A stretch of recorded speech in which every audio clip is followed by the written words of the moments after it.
تعالى اقول لك على الكيك الجميل اللي احنا شايفينه مع بعض ده. انا عملته ازاي بطريقه سهله وبسيطه وطلع كده بالجمال ده.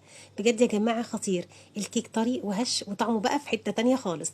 كمان الجيلي اللي عليه مخلي بقى طعمه خطير جدا. هنعمله النهارده مع بعض بطريقه سهله وبسيطه وان شاء الله هيعجبكم.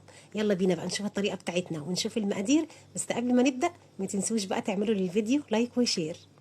عندي بقى 3 بيضات بدرجة حرارة المطبخ، نزلت بيهم كده في طبق، نزلت عليهم بمعلقة صغيرة من الفانيليا وضربتهم مع بعض الأول كده حوالي دقيقتين. أنا عايزة البيض لونه يفتح شوية في الأول. هنزل عليهم بقى بمعلقة من الخل، كوباية من السكر، وهرجع بقى أضرب الخليط كويس جدا كده مع السكر علشان السكر يدوب ولون البيض كمان يفتح معانا بالشكل ده. نزلت بكوباية من اللبن، هرجع كده أضرب تاني شوية، وبعدين عندي كوباية إلا ربع من الزيت، برضو هضيف الزيت وهرجع كده أضرب حوالي دقيقتين. هضيف بقى كوبايتين وربع من الدقيق، عندي كمان كيس كيك شيف ورشة بسيطة من الملح. هشغل تاني المضرب وهضرب كده كل المكونات مع بعضها على سرعة متوسطة. شايفين؟ هخلط بقى المكونات كلها كده مع بعضها وهيطلع قدامي خليط الكيك بالشكل اللي احنا شايفينه مع بعض ده. القالب بتاعي طبعا دهناه كده دهنه من السمنه ومبطناه بالدقيق. هنزل كده بالخليط بتاع الكيك كده وهدخله بقى على فرن ساخن درجه حراره 180. هيقعد من نص ساعه وخمس دقايق لساعه الا تلت. تعالوا بقى على بال ما الكيك بتاعنا يستوي تعالوا نعمل احلى والذ مهلبيه جيلي.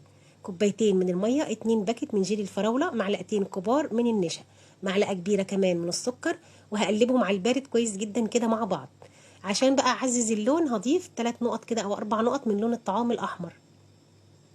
قلبتهم ورفعتهم بقى كده على النار، ولما غليوا شلتهم من على النار. هنا خلاص كان الكيك بتاعنا طلع. شلت كده الكيك من القالب وغسلت القالب كويس جدا، دهنته كده دهنه من الزيت، ونزلت بقى بجيلي الفراوله اللي احنا عاملينه في القالب بالشكل ده. هجيب الكيك بتاعي بقى بعد ما برد شويه كده وهنزل بيه على الخليط بتاع الجيلي. شايفين؟ هتك بايدي كده كويس جدا عشان الكيك ينزل تحت كده ويبقى متغلف كله بالجيلي. غطيته وسبته بقى لحد تاني يوم. وهنا بقى تعالوا نشوفه مع بعض. شايفين الجمال؟ بصوا الكيك بتاعنا عامل ازاي، بجد خطير، حلو جدا، طعمه بجد في منتهى الجمال. شايفين؟ بصوا شكل الكيك. هنا خلاص كنت حطيت له بقى فراولايه كده وحطيت له، انتوا ممكن تعملوا بقى اي شكل انتوا حابينه، ممكن تزوقوا باي حاجه انتوا حابينها. انا حطيت له بقى حته الفراوله الجميله اللي مدياله شكل جميل دي. شايفين؟ بصوا بقى الجمال، بجد يا جماعه خطير. تعالوا نشوف كده كمان الكيك بتاعنا من جوه عامل ازاي. بصوا الجمال. شايفين الكيك؟